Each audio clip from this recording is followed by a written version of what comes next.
word community may sound pleasantly archaic, a remnant of an idyllic past. Community was where we put down roots, celebrating common heritage and shared belief. But today, our roots are like radio waves, planted nowhere and beaming everywhere. And so the concept of community is changing.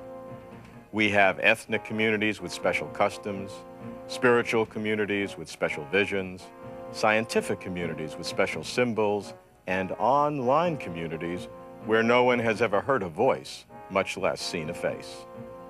These new communities may be broader, more diverse, and more powerful than we think.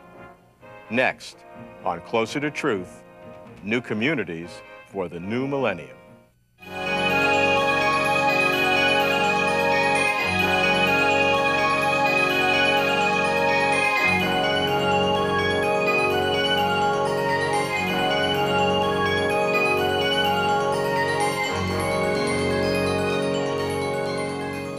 Welcome to Closer to Truth. I'm Robert Kuhn. New communities are more than your friendly neighborhood or favorite chat room. They've spread around the planet, erasing time, distance, and political boundaries. For this edition of Closer to Truth, we've asked 5 prominent thinkers to describe the communities of tomorrow. They bring a rich variety of perspectives. Bruce Chapman is a former director of the U.S. Census Bureau and founder of the Discovery Institute, a public policy think tank in Seattle. Dr. Neil deGrasse Tyson, an astrophysicist at Princeton, is director of the Hayden Planetarium in New York. Dr. John McWhorter is a professor of linguistics at Berkeley, where he has shown how language defines and differentiates communities. Saru Jaramanan is the founder of WISE, Women and Youth Supporting Each Other, a nonprofit organization working with young women in the inner city. And Barbara Marx Hubbard is a futurist and inventive author who envisions one global community. Bruce, you've had a rich career in public policy, from writer and publisher to White House staff and diplomat. Now, as president of the Discovery Institute, you're involved with diverse communities. As you look to the future, why is such diversity important? Well, I think with the technological revolution that one of our fellows, George Gilder, has written about so much, we're going to see new forms of community developing. And at the same time, I think with this fractured sense of community, with people having many more niche communities, if you will, you're also going to see a return, and maybe we need to say a word for the old communities, the sense of neighborhood. And I think we're going to find people paying more attention to how to revive those. You look at communities from regional to religious, from cultural to civic. Exactly. The relationships, that's what we're talking about. Interrelationships among people and a sense of obligations that come, and a sense of connectedness. Neil, you're an astrophysicist, and some of your communities are in the galaxies and the stars. But you're deeply involved with the public appreciation of science and very much involved in the scientific community. Is the scientific community special? Is it important today? I like to think of excuse me, the scientific community as not simply those who practice science, but those who can appreciate science in its more fundamental levels. And I'll give you a perfect example. It's sometimes said that the state lottery system is a tax on those who never did well in mathematics. And when I think of a community of people, of scientifically literate population, I want to think of people who know what scientific issues are important and can think coherently and collectively about that. And in that sense, we create a scientific community that pervades society. So your view is the scientific community should be, pandemic should apply to everyone? Of course, because it's not my science or your science. It's science, it's the nature of the world around us. And no one yes, there are a few people who know it better than others, but the same laws of physics apply to me as they apply to you. And there's no reason why I should have total reins over how that, over who knows that. It's for everyone. John, I am trying to figure out how many different communities you belong to. You're a professor at a world-class institution, you're a linguist, a musician, a historian, an American, an African-American, a social commentator, a critic. Forgive me if I've left out a couple. Focus on language, your specialty, and how language is used to differentiate community by community as well as to unify them. Well, language is an ever-changing thing. Any speech system is always changing in any given number of directions. It just has to.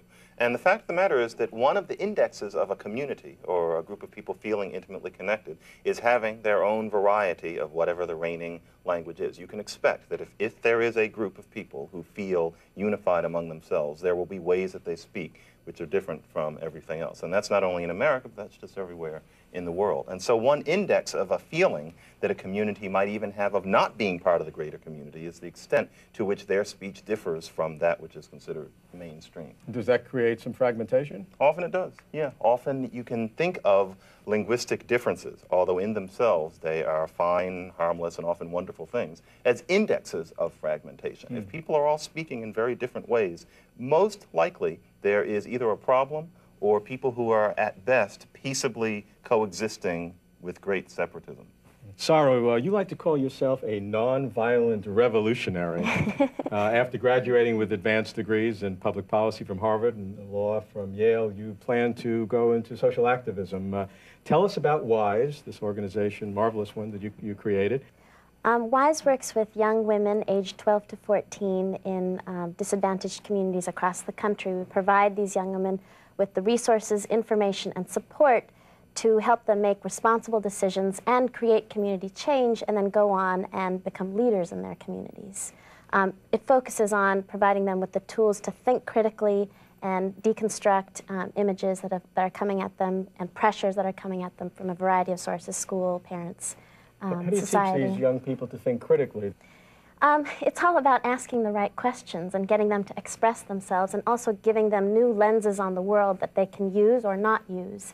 Lenses such as feminism, perhaps, or new views on power dynamics in society, classism, those kinds of things.